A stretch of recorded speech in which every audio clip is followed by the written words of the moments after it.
But what about doubts? And I know you have, and I'm leading in with this question because I know you have a technique called a doubt removal system. When we set a big vision, when we set a big goal, naturally doubts start creeping in. Yes. The number one way that we sabotage our dreams is we project our doubts and fears into the dream. We do it with three little words. But what if? But what if I go for this dream and it's a bad idea? But what if I move to a new city or country and no one comes to visit me? But what if I go all in and it tanks?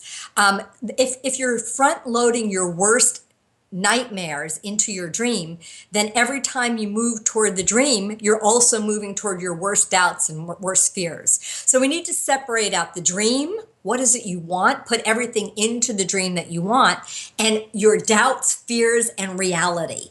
And ultimately, the question becomes, which one are you more committed to, your dream or your doubt? Now, there's two reasons that people tend to be, let me give you a metaphor. So if I'm in reality, I'm in Washington, D.C., my dream is to live in California. The difference between where I am and where I want to go is a strategy or a roadmap. So I get in the car, I'm clear about where I'm going, I'm driving to California, I get a flat tire. If I'm more committed to my dream, I fix the flat and I keep going. But if I'm more committed to my reality, I basically use it as a sign from the universe that I should abort the mission. And two things will have you be more committed to your reality. One is if you don't have a dream. Most of us live our life, we're really good problem solvers. And although problem solving is a useful skill, it's not as exciting as being a visionary and imagining what you want and moving toward it. The second thing that will have you be more committed to your reality is if you loaded your worst nightmares into your dream.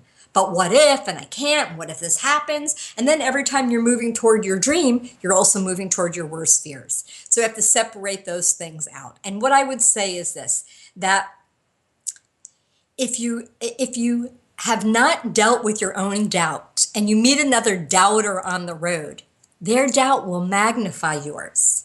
But if you've dealt with your own doubt, and I'll give you a suggestion here in a second how to do that. If you've dealt with your own doubt and you meet another doubter on the road, by contrast, it becomes the opportunity to deepen your commitment and your conviction to your dream. A true visionary stands up for what they believe in, even if they're the lone wolf voice. When you develop the ability to talk to anyone, anytime, any place, you've earned visionary status. Now, here's what I've learned. Your doubter voice will give, let me back up a half a step. If we turn the doubter voice down, we get the voice of the realist. And as I said, the realist wants to know what's the plan. Primarily, where are you going to get the time and where are you going to get the money? But before we turn that part down, we want to hear from the doubter. I believe that every part of us and everything in life serves a sacred function. And the function of your doubter is to give you your list of obstacles.